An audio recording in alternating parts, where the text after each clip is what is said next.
listening to the Retail Razor Show, where your expert hosts and their guests cut through the clutter in retail and retail tech to shape the future of retail. Hello and welcome to Season 3, Episode 5 of the Retail Razor Show. I'm your host, Ricardo Belmar. And I'm your co-host, Casey Golden. Welcome to retail's favorite podcast for product junkies, commerce technologists, and everyone else in retail and retail tech alike. Today, as part of our Back to Basics of Retailing theme this season, we are once again focusing on people, those frontline workers in retail stores, and the process of hiring and retaining the best candidates. A process that is, under the umbrella of a lingering industry labor shortage, completely broken. So to that end, we are answering an extremely important question. How do we change how we hire, connect, match retail brands to retail workers respectfully, transparently, and humanly? And can technology help? To do that, we're talking with our latest retail transformer, someone who is no stranger to the show, having been with us 5 times previously. Wow, 5 times? So this will be number 6. I think that's the most of any guest, short of our Retail Avengers team. It's very true, but is there ever enough of Ron? None of those were one of the retail transformers, right? So today we have none other than Ron Thurston, one of my faves. Come on, he's everyone's favorite. That's true. Author of Retail Pride, The Guide to Celebrating Your Accidental Career, host of the Retail in America nationwide tour and podcast, and former retail operations leader at so many brands every listener would recognize. We'll hear about that more later. Right now, he is the co-founder of Ossy, something we're going to be hearing about today. So of all of our retail transformers to date, there is no question that Ron is absolutely more than meets the eye. The volley is over to you. I got you that time. You took my line. Fortunately, my timing was near perfect on that one and didn't give you the chance to steal it from me. I'll have a chance to change my strategy for next time. So, okay, we are back to talking about people in our Back to Basics theme. And I have to say, I'm very intrigued by what Ron is doing to tackle this hiring situation and labor shortage in retail. And I suspect there's a unique twist to technology that he's applying as well, based on what he's experienced on the Retail in America tour. But first, it's time for one of our newest segments on the show, Blade to Greatness, where we hear from a retail industry leader who shares their insights and wisdom on how to excel in this dynamic and competitive field.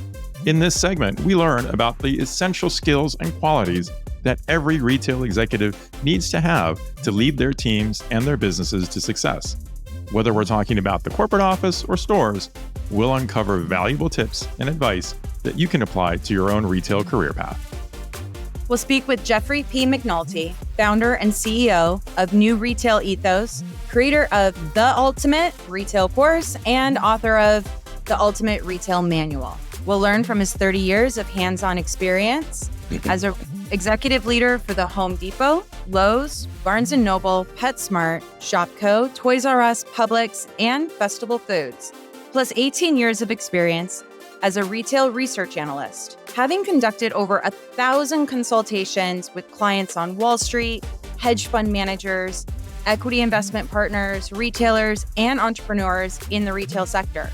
Jeffrey has a myriad of experience, knowledge, and wisdom when it comes to retail leadership. And today, he's here to share with us one of the most important characteristics every retail leader needs to master, and that is the paramount importance of providing employee autonomy.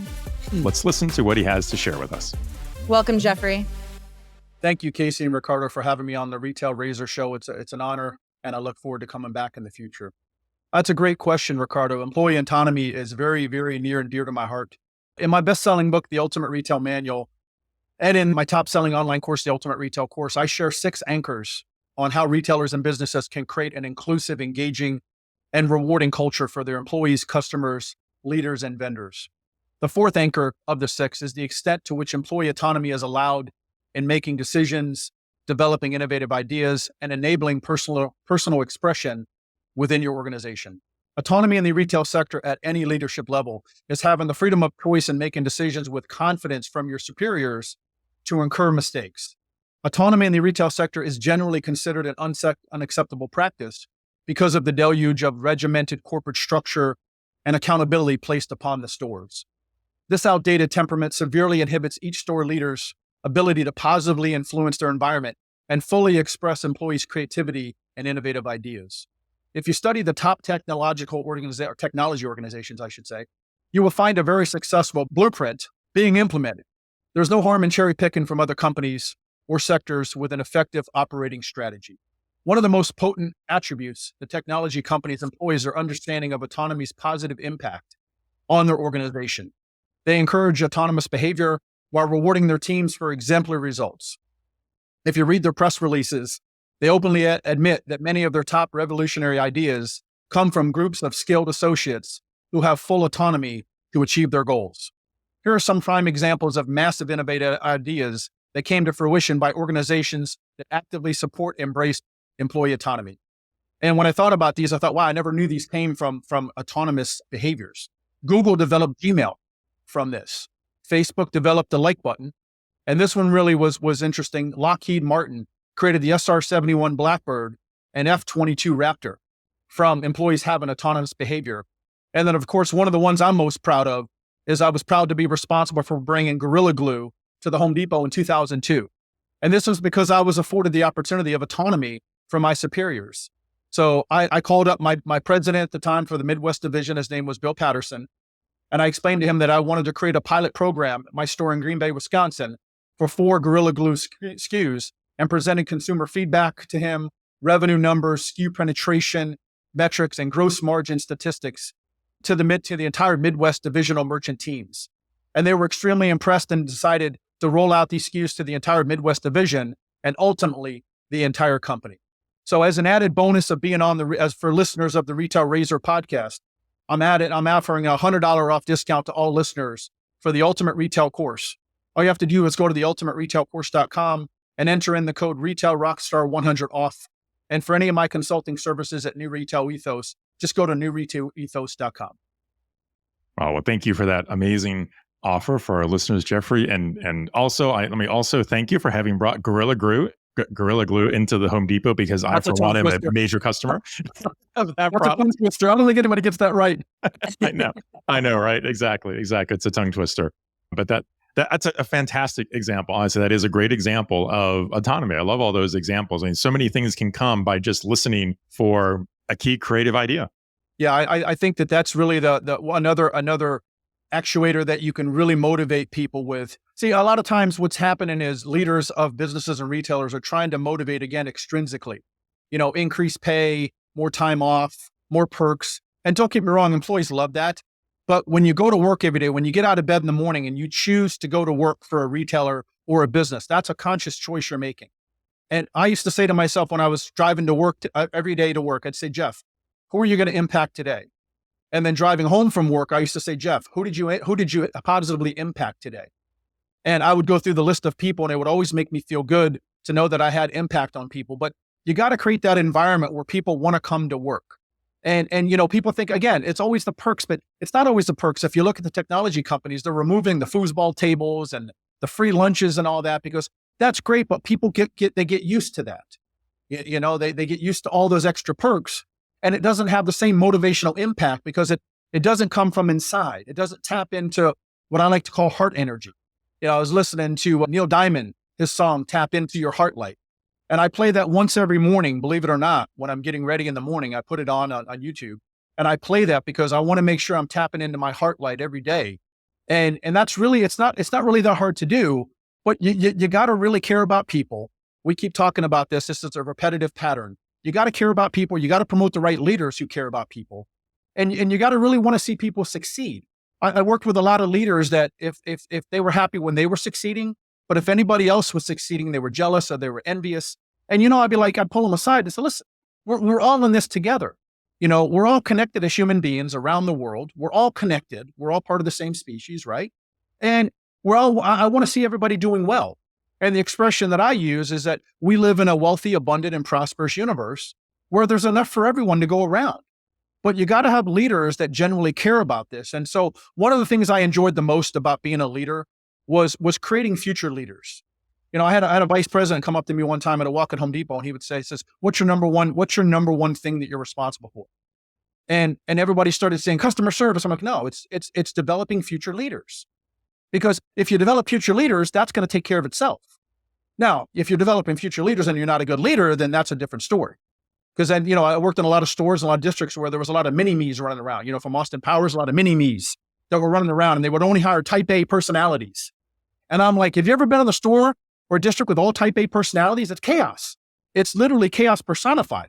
And so I made sure that when I interviewed people, I interviewed over 6,000 people throughout my career. I looked at the numbers and went back, and I didn't count up every single one, but that's about a rough estimate. And I hired A, B, C, and D personalities because our customers are going to be A, B, C, and D personalities. And you have to learn I'd have introverted people that were worried about getting promoted because they weren't extroverted or rah-rah. And I'd be like, listen, you can do it in your own way. Just make sure you're communicating in a way that people are resonating with. And I would teach them that, when you're dealing with shy or quiet or introverted people, you have to alter the delivery of your message, okay? Not the message itself, the delivery of your message. So maybe you watch your body language, maybe you watch your tone, maybe you stand back a little bit, you don't stand so rigid, And so you use your body language to communicate that, because they say body language is 70% of the communication anyway, right? So, that was what I enjoyed the most, was developing future leaders. And that vice president pulled me aside after the walk and said, you know what, Jeff, that's a perfect answer. That's a perfect answer, because I never thought of it from that. Because Bob said, take care of the customer, take care of the employee. Well, great leaders, if you're promoting the right leaders and developing the right leaders, they're going to do that automatically. Again, I would get the stores and districts I was responsible for on autopilot when it came to the basics: customer service, inclusion, autonomy, entrepreneurship, and then all the other things naturally fell into place. Thank you so much for joining us, Jeffrey, and sharing actionable insights that retailers can do to improve the ownership. Thank you. My pleasure. Okay, so from what I've heard Ron describe about Ossy before, and knowing his history in the industry, this is going to be a fascinating discussion with so many facets to it. It's destined to be one of our most memorable episodes. So let's dive in right away and get right to our conversation with Ron Thurston.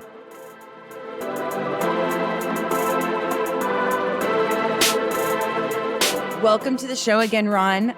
I think this is appearance number 6, maybe 7. It's 7. I think you're making up numbers now, Casey, but 6 sounds like a lot. I hope your audience can stand one more episode with me. I think we may have to have a special plaque made or something just to commemorate the occasion. Because it's always so amazing to have you on the show, Ron. I mean, there's just no shortage of topics we can talk about, but I am especially excited for today because I know there's a lot of new things to cover. There are. No, thank you. Thank you for having me back on the show. I really appreciate it. I appreciate the opportunity to kind of talk about what's next after the Retail in America tour. Yes. So you've been on before, but we've never really dug into your background and how you got to where you are today. Catch us up on your accidental retail career. I'm going to steal a little phrase from your book there. We'd love to hear how you started in retail, the brands that you've been at, the process of writing your book, and Retail in America tour. Just kind of catch us up to speed for everyone that kind of wasn't able to keep up. Sure. Yeah. And I'll make it quick because those 3 questions could take an hour by themselves. Yeah. I had 40 years in the business, but so I'm from Northern California. I'll give you the highlights.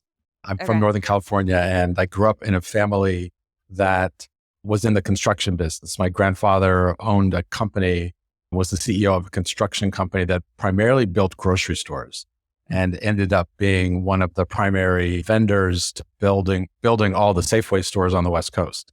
And so, and my entire family worked for my grandfather and in different capacities. And as the firstborn grandson, all of a sudden there's 3 construction guys in here. As the firstborn grandson, I think there was kind of this expectation that I was going to get into this business and lead, this construction company. And it was just really not my goal.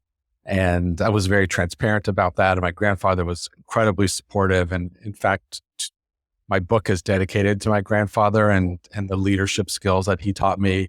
The company that I'm starting now is named Ossy, which is also a nickname from after him. His name was Oscar. And so this idea of his influence as a leader and what that meant to my career was very influential, but I wanted to do something else. So I went to school in California at a school called FIDM, Fashion Institute of Design and Merchandising. I got a 2-year degree and they called it retail administration, which I think was just a made up degree of like random classes of like retail math and fashion history and weird things. And I was like, I don't care. I want to get to work. What does this mean? And I also knew this kind of love of fashion. So I went back to the same school for a second time and got a degree in fashion design. And so from there, it's like, I love retail. I love fashion. I understand fashion history and construction and pattern making. And I really thought I was going to be a designer. And so I actually was a pattern maker for a couple of years. I was an assistant design room manager. I became a designer for a menswear brand. I was California Menswear Designer of the Year. But I loved retail and there was really no taking me back. I'd always worked part-time, but then I started at the Gap. And a friend of mine was already there and said, they're really looking for great people to help grow them. This was early 90s. And so this was a time when Gap was really becoming one of the most important places, not only just to shop, they were really reinventing what retail was, what private label meant, how to, at the time, still multi-brand. We sold Levi's. What did all that mean in the future of retail? And so I joined Gap and spent the next decade there. And from there, I was all in. And it was a brand that was highly dedicated to its people and my development. So I was from an assistant store manager because I knew nothing, store manager, district manager. I moved into corporate visual merchandising. I worked at Banana Republic. I worked at Outlet. I did anything they asked. I moved to Texas for a while for them. And it was just this immersion into what it meant to love and work in retail. And it really set the stage for the rest of my career because many of the people who were there during that decade, like mid 90s to mid aughts, were some of the most influential people in our industry. So went on to help start West Elm, which was formerly led by the CEO of Banana Republic, started West Elm. And so under that, so it said, oh, great, like here are these incredible leaders going on to start new brands. I want to be part of that. So went on to work at West Elm, went on to run Apple stores, went back as a store manager at Apple, and then ultimately ran multiple stores for them. Also, many former Gap people called us Gapples who were at Apple during those years. So we're at like 2008, 2009. I'm launching iPhone 2. I'm launching the iPad. I launched MacBook Air, and it was phenomenal. Same, like West Elm was really changing what it meant to have a retail business that was kind of like fast fashion for your home before that was even a thing. And Apple, as we all know, reinvented what the retail experience is. Right. And what a new model is, what culture it can be, what real training actually is in retail.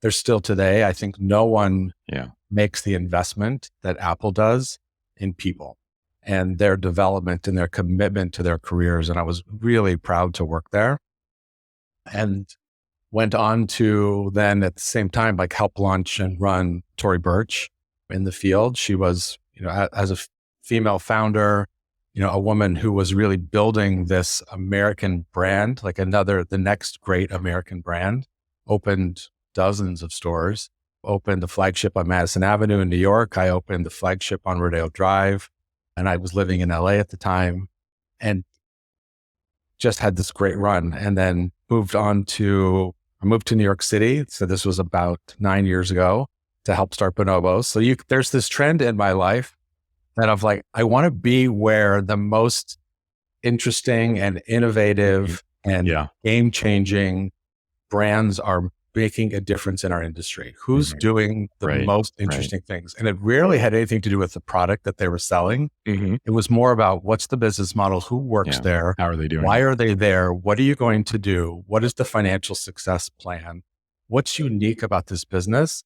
And I sought them out. I'm like, I want to be here. I know what you're going to do. I know who's here. I want to be part of this. And I think that for me, that's a philosophy that I try to speak to people in their retail careers. Like, you have to manage your own career. No one's going to do this work for you. You need to be constantly learning, constantly curious, constantly thinking about where am I going to grow my skill set and the tools in my toolbox, for lack of a better term. And you do that through finding great leaders and great brands to go and learn from. And it doesn't mean you're going to be there for the rest of your life. It means you're going to learn what you need to learn at that time, because every brand goes through highs and lows, Right. and you want to be there on the high. And so Bonobos, Andy Dunn, as he was starting Bonobos, came to LA and said, we need someone to teach us how to run retail and how to build a brand new way to experience a brand, and which is today the guide shop. And still today sells doesn't sell anything in the guide shop. Right. Is 100% about experience, and happy to create that. Went on to run Saint Laurent for North and South America, my only non-American based brand. And I had said at the time to them, I'm like, I'm not your guy. Like, I'm an American brand, fun. I have a lot of energy. I'm like the fun guy who loves to run retail, and people love to work for me. I'm not sure Saint Laurent's for me, but like, no, we want you here. This is what we need. And that I won't say that was entirely true, but I had a great run. I had a beautiful office at the corner of 57th and 5th Avenue, and worked in a flagship, opened stores all over the world, and was an incredible way to learn the ultimate expression of luxury, and from one of the most important fashion houses in history. I was really proud to work there. And the last 3 years was running Intermix. And, as part of Gap Inc. at the time, again, kind of multi-brand luxury, learning everything that I had learned over the past 30 years about customer experience and how to lead teams to greatness, which was an important part of getting the brand through COVID, getting the business back on track for Gap, and just a really interesting moment in time for this, 27-year-old brand that was originally family founded. So I take great respect for those businesses that have done such good work over the years. And then just to wrap it up, I told you this would take a long time, Casey. It's such a great story. It's just a great run. That I said, after all of these years, I said, and I have this such commitment in my heart and my mind for everyone that does work in retail, and that you are customer facing. You are the most important person in a brand, because that you are the person that the customer remembers. You are the reason why someone comes often to a brand. You have an entrepreneurial spirit. You run your business in your own four walls. Like, these are incredible people, business owners that, like I did, you just kind of often accidentally, and you learn how to be good at this on the job. There's no school that would say, I'm going to be a good retail leader. And so I said, we don't speak about this enough. We don't celebrate this work enough. We don't recognize it as a valid career. Brands that are putting on big conferences and such, they're using books from other industries to try to incorporate it into a leadership conference, which is what I had done for years as I put on conferences. And I said, I want to write the first book that's just dedicated exclusively to the people who work in stores. And that's what Retail Pride became the name, putting those two words together, because pride is such an important way to think about how you want to show up, how you choose to show up, how you articulate your career is really rooted in pride. So putting those two words together, and as the guide to celebrating your accidental career, it's an easy read, it's fun, but it took off and became, a bestseller pretty quickly. It sells all over the world, which I'm really proud of, because this same conversation about retail is the same job that people have in every country in the world. Right. And it doesn't matter what you sell, doesn't matter the price point. And I've said this before, the price of the product shouldn't dictate the pride in your work. And that actually is often the case. There's this kind of aspiration to work in luxury, and having worked in luxury, that's great. But having spent a year traveling, which I'll get to, when you're in Walmart and Dollar General, those are really important jobs that support the general population of this country. And so there is this misconception that jobs in higher price point product are better jobs or more relevant, more important, and should be more proud. And I can battle that. And so now brands buy retail pride for all new hires that come in. There are companies that bring me in to speak to their retail teams, and they buy the book in advance. And by the time 100 store managers have read it and highlighted it and dog-eared all the pages, by the time I get to the front of the room, they're like, it's so excited to speak to me about their retail career. No one has ever asked them about what they love about working in retail. No one's had this outside of their brand. And I will say this when I'm speaking, like, we're not going to talk about the company you work for. We're going to talk about you and why you're in this business, why you do what you do, why you love it. The stories are unbelievable. And they come to me every day about how incredibly proud people are to work in this industry. Not that it's not incredibly difficult or have its very tough days, because it does. And so with the success of Retail Pride, I was able to go on tour for the last 14 months, calling it the Retail in America tour, did a lot of book signings, did a lot of events, hosted a podcast called Retail in America, and met people in 30 different states, all from stores, interviewed founders, leaders, store managers, some in tech, some family-owned businesses, big brands, small brands. I met so many interesting people, and with a very common thread that they love this business. They are looking for continued growth and opportunities. I think the conversation that is the most important we can have today is about career growth, because it's the number one call out when we talk about turnover in retail. We talk about, why is the retail industry such a high turnover? Why do people abandon it? It's because of lack of clear career growth opportunities. It's number one. They want continued investment and training and development. And I reference my own career early on, because when I had that, it made me stay. When someone said, Ron, I can see you have a really high potential to be a district manager. Here's what we're going to do to get you there. We're going to come to the next, GM conference. You're going to come to this next meeting, and you're going to sit with other people who are high potential. We're going to send you to this meeting. We're going to send you to Europe. We're going to do things. We're going to invest in you. And I think over the last decade, some of that is gone.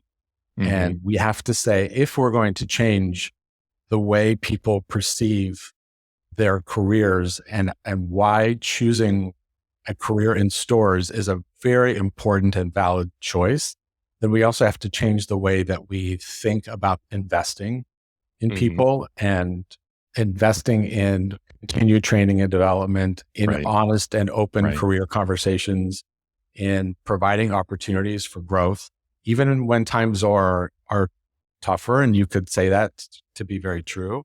It doesn't mean that you stop investing. And in fact, you invest harder. Exactly. Yeah. It's 1 in 6 people on the planet work in retail in some capacity. And you can probably grab one of the most successful attorneys or the most successful doctors and pluck them out. And their first job was in retail. Retail is the foundation of most careers and most communities. And it's just an unparalleled amount of pride and passion for the people that stay in it, because a lot of the work is not logical. It is emotional. You love what you do because, you don't get work 9 to 5. You don't get weekends off. There's all these other things that come into it that there are sacrifices for your regular retail job because you choose it because of love, that you really love what you do and you are proud and want to grow. And so I feel I never had that career path. I had a carrot dangled, but never a path. Right. Throw it out. Yeah. You know, there was always this, if you work on the floor, you can't work at corporate. Yeah. And I think some of those old school thought processes we have to change. You know, the world is changing around us. The base of the candidate pool is changing. The way people think about work has clearly changed. Flexible work, all of it. Like we can't sit back and say, well, that's the way we always did it. Or if you've done this, therefore you can't do this. If you didn't go to school here, if you didn't work here, you can't work here, which is still very true in luxury. And I was an example of, I would come in, I'm like, I never worked in luxury, but I can figure this out. I know what a customer wants. And the customer wants an incredibly important conversation and to be educated, maybe about history, maybe about quality, maybe about construction, maybe about store design. I don't need to have come from luxury to learn how to have that conversation or to teach it. Right. And so that's why I was so successful. Like, don't let the fact that you maybe haven't done something hold you back from going after what you want. And don't let, there's this old school of like, well, I need my next job, I need to run more revenue. It needs to be a higher volume business, or I need to have a higher store count, or I need to stay only in fashion because I know fashion. And I just counter that all the time. I'm like, literally, I've sold baby clothes, I've sold furniture, pillows, I've sold computers, I've sold $100,000 dress, I've sold, you name it, I've sold it. And I don't care. Yeah. It's all, for me, it's all retail. And the idea of the love of the business is not always, it's not about the product. It's about you and your team and the experience that you want to create. And you can create that in any four walls. Yeah.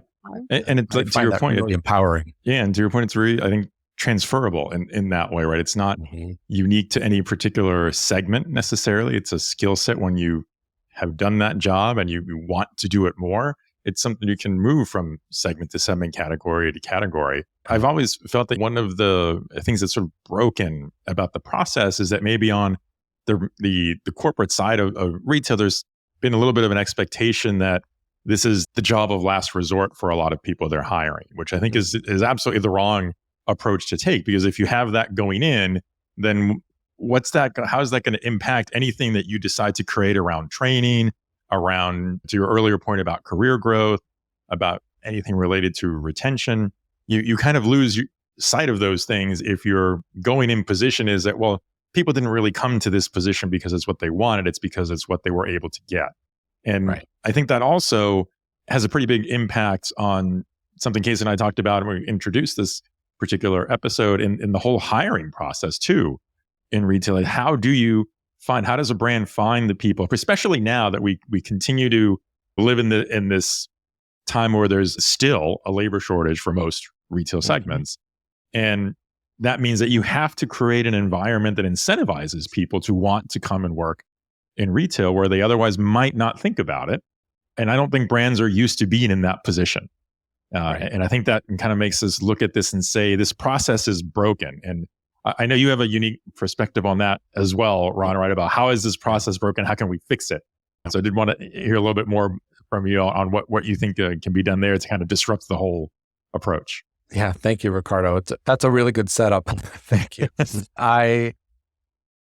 So what I know to be very true, again, decades into this, is that none of this, our industry is foundationally committed, and the most important part of this has to be in how we hire and retain and recruit people to work in retail.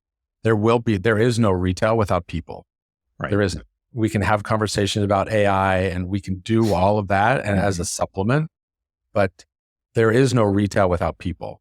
And you're right. I think years ago, people who work in retail were thought of as kind of disposable, or I'm sure there's somebody else. I'm sure that there's more. Hey, if we lose a few, there's always more behind the scenes, and that has changed. And so now it is incumbent on every brand to say, how are we going to attract and retain the people? We kind of use this like top talent phrase loosely. I would change that and say it's really about the people that are right for your brand today, who love what they do and are committed to the success of the customer experience. And so I think very deeply about this, because we can't do anything if we don't find a solution to connect all of these incredible people. And I say that because I meet them and I hear from them and I speak to them every day. There are millions of incredible people who work in this business who also want to work for some of the great brands around and maybe want to work for a small startup. They want to do both. Mm-hmm.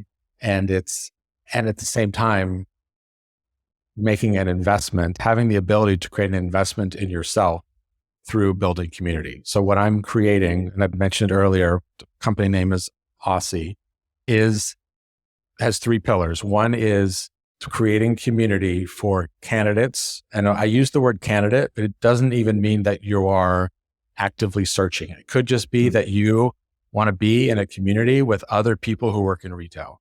And community is often an overused word, but there's no better word to describe it.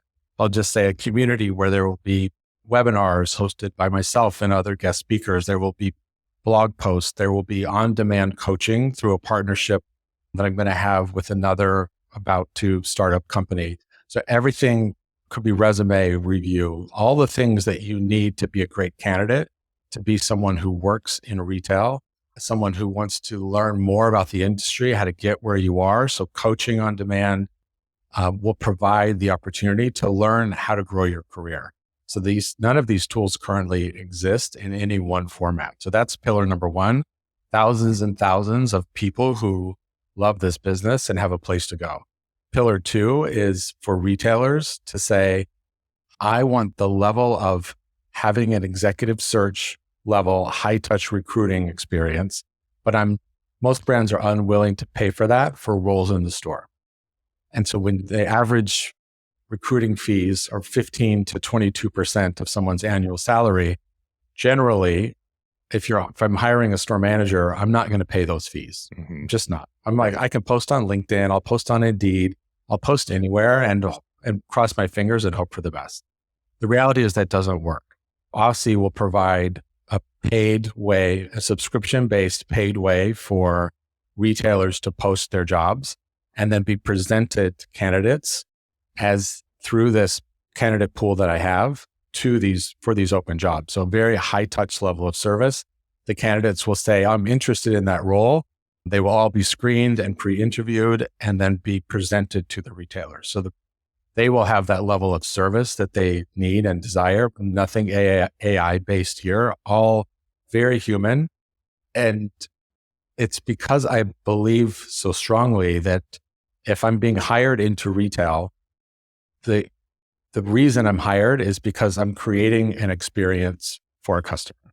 That's why I'm hired. It's the first thing, day one of training. Great, Ron, welcome to the team. Today, we're going to talk about our customer service expectations. Well, that's great. I'd love to learn about that. But I just had the most horrendous experience trying to get this job. I applied 3 different times. I went on 6 different interviews, I got ghosted after 3. No one called me back. I've heard it all. Yeah. It's the worst time. You're taking somebody who obviously has brand affinity, wants to work for you, and then you ruin their experience. I didn't wear Nikes for probably 5 years after my 6 interviews at Nikes, to the point where I don't even want to work for you anymore. Yeah. Not interested in a hire letter. Right. This has been the worst experience of my life. And it hurt my relationship with the brand. Yes. Mm-hmm. That's exactly right. Yeah. It's exactly what happens. But I think we're expecting people to show up on day one with this commitment to serve a brand that you're hired for, to serve the customer of that brand. Yet I have not been well taken care of in this journey. So that's what I'm going to change. And the third pillar is really around solution providers, because great retail today can't survive or thrive without great solution providers, whatever that is for your business. And there's still things being read. I read an article today, about if you're not already omnichannel, which seems so strange to read it. And then I was going through and I'm like, actually, a lot of this makes sense. That you need to make the investments in solution and tech solutions that enable the success of your business. And retailers often come to me and say, I want to add live chat. I need a new POS solution. What training's out there? What do I need? So they'll usually come to me. And so having part of Ossy also be dedicated to current solution providers and being able to make introductions to the retailers. So for me, it's the full circle of our industry of people who love working in it, primarily for stores, retailers who are looking for these great people and looking for solution providers, and solution providers looking for retailers. I also think candidates should know more about solution providers in the industry. So you can go into an interview and ask questions like, tell me about how you manage inventory across channels. I think that's a very valid question. And if the person interviewing you can't answer that, that's a problem. Or tell me about how you're using AI and what's the current conversation in the future. Or have you thought about adding live chat to your site? I see you don't have it today. I think those are valid questions that I want to be able to teach candidates how to be a great candidate by knowing more about the industry. Yeah. Well, I think it's too with new software and solutions, you come with new jobs and an upskilling opportunity. Correct. And there isn't really a program a lot of times in the organizations for upskilling. I've had great experiences and poor experiences like us all. Not everybody has like a Polo University. Right. No, right. Like, Exactly. I could leave work and go to class. Yep. I could leave my desk and go to class. And I think that, these are things that definitely need to be highlighted because resume, 10 resumes from somebody who is a magical machine in a store says nothing on paper. Right. The skills just don't really translate to like a hit list of what you do. Like what you write down is really not what you do. Yeah. Right. Because it's so much leadership and so much more. It's not being a key holder. Right. Well, it's not folding clothes. Right. It's not checking in stock. That is not your job. You just happen to do that. Wow. Right. Right. But I think what often happens is we don't provide the language for a key holder in a $2 million store to go into an interview and say, let me tell you about what I do every day. Let me you wouldn't talk about revenue, but I manage at least 100 customers a day. I've learned merchandising. I've done our windows 6 different times. I've managed lines, cash management. I've done inventory. I understand how to organize the stock room. Like we just don't teach people how to articulate their skills in order to move their careers forward. And that's where I want to change some of that. Like, how do you actually become a great candidate? Why do you love this business? And then where do you want to work? You choose. Yeah. Where do you want to work? And let me help you do that. And so that's the just general philosophies of what I'm building to launch this fall. And as you can tell, I'm clearly very excited about it because we can't have any conversation about anything if we don't solve this. We will have generations, new generations. Excited for you to be doing to be launching Ossy. Thank you. Like it is such a unique approach. It's the crutch that we've all known exists, and we don't know how to fix it. We don't have the resources to fix it inside. Yeah. And it really needed to be somebody that everybody already respected and adored and likes working with, but it needed to be operationalized and it needed to be done outside by an insider. Yeah. Yeah. That's true. That's true. And it makes me think, one of the things I really wanted to ask you on this, Laurent, is I do think that the way you're approaching it is so unique. And I know you said before, it's not necessarily that there haven't been technology solutions to help with this, but none of them have been specifically geared for solving this for retail store teams, right? For that type of hiring. So it's kind of been one of those things like trying to take the square peg into a round hole, where you're trying to make something fit that wasn't designed for it. But Right. it always makes me wondering that the problem has been there. I think it's probably okay to say that in recent years, right, this has bubbled up to the surface in a way that's uniquely been more apparent perhaps than before. But I don't think it's a new problem, right? It's not that this hasn't existed before, but it doesn't seem like anyone was willing to do something to solve it before. Yeah. And I'm just wondering, what do you think has changed? Or maybe I should ask a different way and say, why hasn't anyone tackled it before? Right? Why are we where we're at now? I think when you think about recruiting and being an executive search or recruiting, the money is in the high paying jobs. True. It is. Yeah. So you get commission based on salaries. I would say, and the reason why recruiting hasn't changed is because it's very hard to break like the current kind of cost structure. And so retailers would say, I'm not going to use a recruiter because I don't know how much it's going to cost. They use it in like a pinch situation where they can't find anything else. I would say you should have a solution in place where you have a constant access to great people kind of on demand, and change the way you think about how the pricing model works. And I'll be able to share more about that later, but a predictable pricing model then creates the opportunity for a retailer to invest in using a recruiter. And that right there inherently changes the way they'll think about it. I also think, because to your point earlier, Ricardo, the store level jobs, we'll just say GM, store manager, high levels, assistant store manager, full-time sales, even like a multi-store leader. Those jobs have all just felt like, well, we can find somebody on our own. I'm sure you know somebody, you could walk around the mall, all the things that people have been trying to do for years that don't work. Right. So they just don't. And I think the last part of this is that we are in a place now where headcount in stores is lower than it's ever been. Mm-hmm. So we would say, well, great, we have to minimize our cost structure and minimize our risk. And just from that line on the P&L. So fine, if your headcount is lower, I respect it because I've been running stores and I understand what that means. But therefore, if my team was at 10 and now it's at 7, and maybe sometimes it's at 5, those 5 people have to be phenomenal and highly dedicated to the success of your business, or you won't win. And that's the difference here of like, you can have fewer, but the fewer have to be different than if you have 10 and today you have 5. It's a different mindset about who you hire.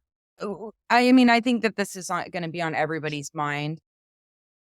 How does Ossy work? If I'm a retailer and I'm if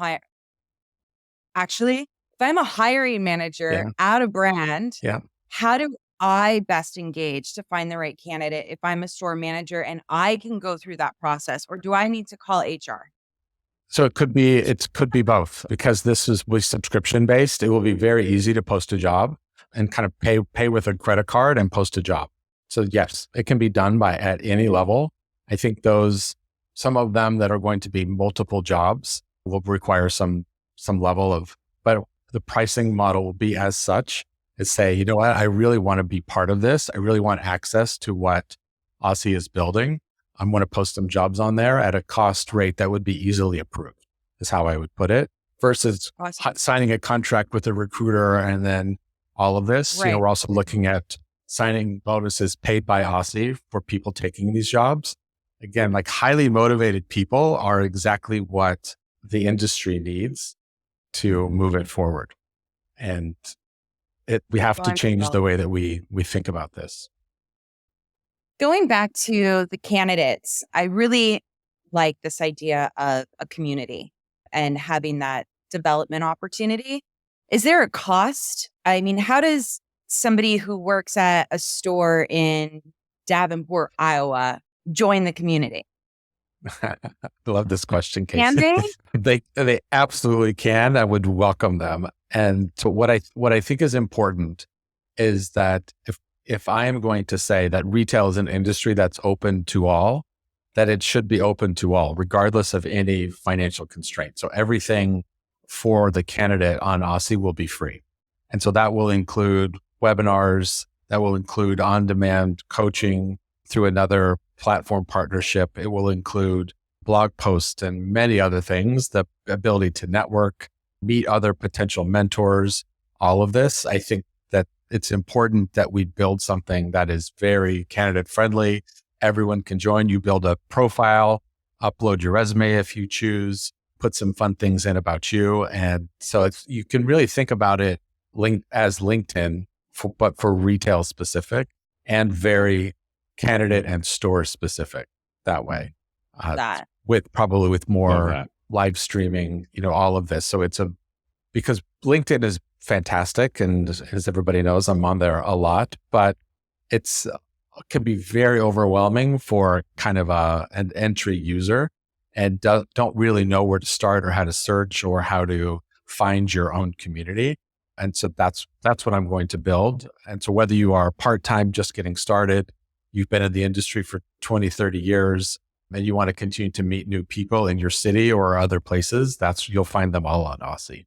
Amazing. Definitely we'll make sure that everyone in our network knows about how to join. Once Ossy launches, will we see a new season of Retail in America?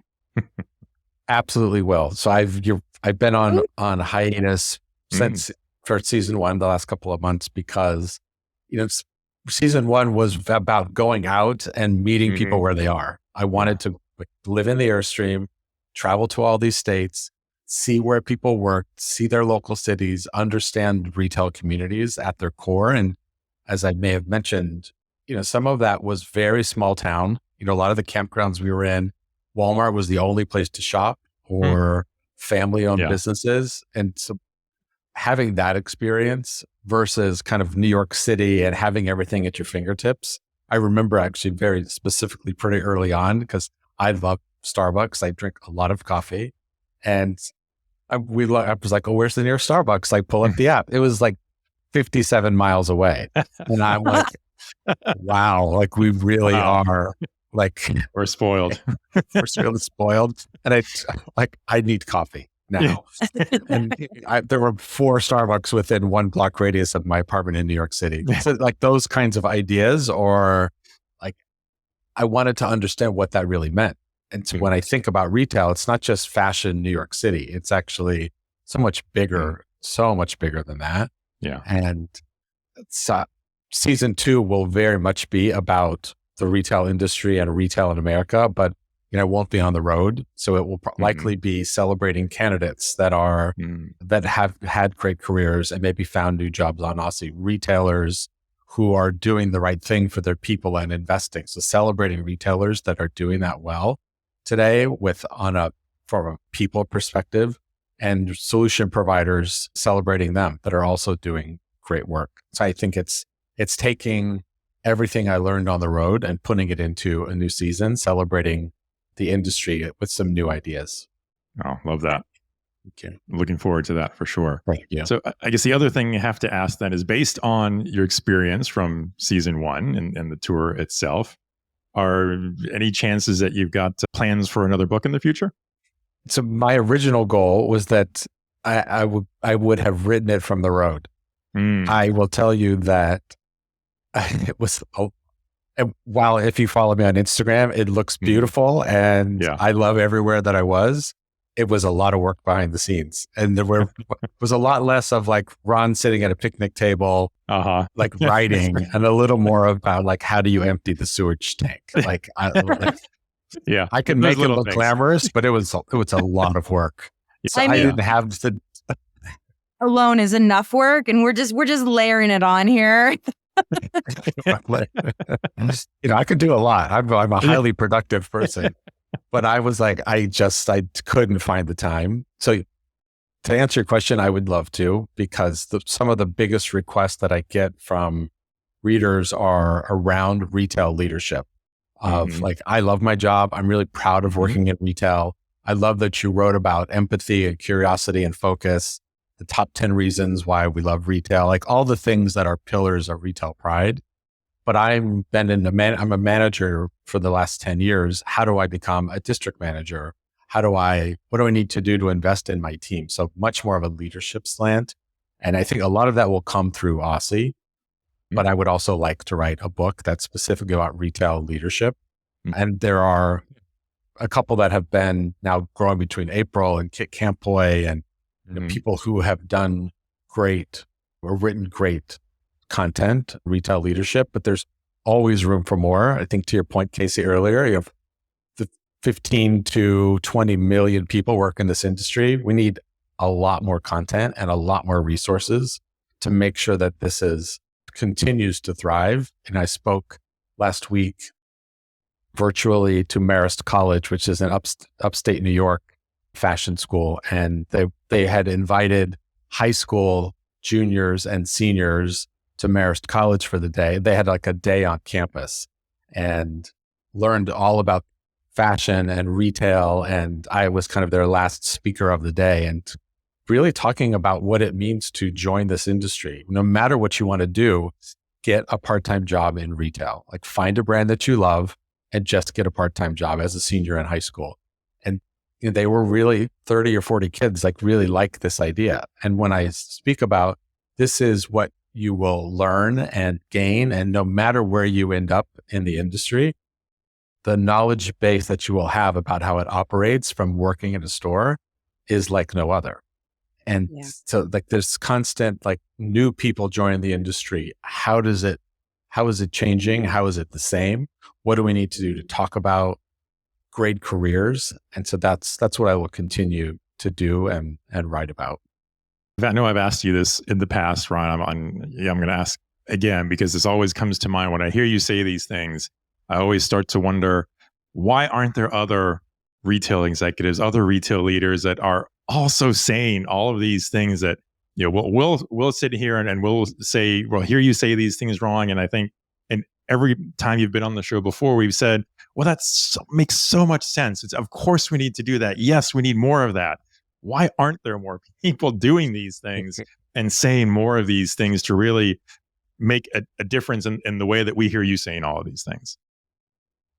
I wish I could answer that question, Ricardo, because I think similar to content and more speakers and more people that came from the field, there's so much value in a perspective of the field and so much value in representing what is likely the largest segment of your workforce for any company that has stores. And so this kind of pride that comes with it, I do want more people to speak up about why stores are so important. I do want more executives to do that. But I will tell you that I'm often in a room and I'm on several advisory boards, and I'm often in the room, I'm the only person from stores. A lot of very senior C-suite executives all around the table. And as people introduce themselves, they come through marketing or finance, merchandising. They come from other parts of our industry, but they generally don't come from stores. So I do think I have a unique point of view, and they will likely run much bigger businesses than I have. I just have always leaned heavily into the store side. It's where I've kept my focus because I just believe so strongly in people. I go back to what I observed my grandfather doing of leading a large crew of construction workers on a job site, of like how he engaged, how he asked questions, what he learned from them. I think the same way about retail. Like we owe it to the people doing the hardest work to speak sometimes on their behalf, because they don't have platforms like this. I'm so honored to be able to speak on behalf sometimes of the industry and what it means to work in the field. And I just keep going back there. And while it may not always be the most glamorous side of our industry, I think it's the best part of it. It's the most important part, because it's the people part, and it's the people that engage with our customers. Let's get some more people on stage that maybe came from stores. Yeah, 100%. Agree. I think that fits exactly with what we're calling our back to basics theme this season. That's a focus that every retailer needs to have. Yeah. Good. Thank you. Ron, this has been another incredible conversation. And I know that this is just going to be one of the many that's to come as you launch Ossy. I think you are retail's favorite person. So nothing but the greatest success is in front of you. I have no doubt. So thank you so much for joining us today and sharing more about your journey, your accidental career in retail, and what we can expect so that everyone has the support that they need to future-proof this beautiful business of ours. Thank you. Future-proof is a really good way to put it, Casey. And thank you for continuing to invite me back and share the journey along the way. I'm still learning at the same time about what the industry needs and wants and where I can add the most amount of value. And I'm very confident that what's next for me and what we're building at Ossy is exactly what the industry needs right now. Well, we are definitely looking forward to Ossy's launch and everything else that you have coming up. I think maybe the last thing maybe for us to ask is, how does someone find out more? If any listeners want to, be prepared to preview Ossy when it launches and be there for it, how do they reach out to you? How does anyone find out more? Yeah, great. Thanks, Ricardo. So at useossy.com, useossy.com, it's really just an email capture. You kind of tag yourself as being a candidate or retailer or solution provider. That's just helpful for us behind the scenes. And then when we get closer to launch, you'll go back into that platform and you'll create your profiles and learn more about it, see some of the content that's coming through and kind of how it all operates. There's a chat function built in. All of the kind of some of the biggest pain points around scheduling interviews is all built into the platform. As far as booking meetings, everything will all be in one place. All of the content, all of the conversations, all the job postings, everything will be built into the platform. So you'll be able to see it and play with it and hopefully join, because we will create the largest resource for a job search in our industry. That's my goal. Incredible. Well, Ricardo, I'd say this episode is officially a wrap. Thank you so much for joining us again, Ron. Thank you, Casey. Thanks, Ricardo. It was a pleasure. Thank you, Ron. Thank you.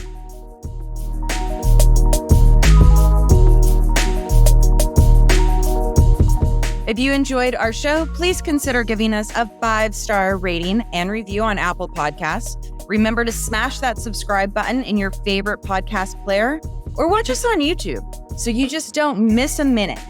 If you want to know more about what we talked about today and take a look at the show notes for handy links and more deets, and if you're not listening on Good Pods, we recommend giving them a spin and join their podcasting community. Check it out and follow the show there. I'm your co-host, Casey Golden. If you'd like to connect with us and share your feedback, follow us and the show on Twitter at KCC Ricardo_Belmar, and at Retail Razor, or find us on LinkedIn. And if you want to see even more from us, check out and subscribe to our Substack newsletter that includes full episode transcripts and bonus content. I'm your host, Ricardo Belmar. Thanks for joining us. And remember, there's never been a better time to be in retail if you cut through the clutter. Until next time, this is the Retail Razor Show.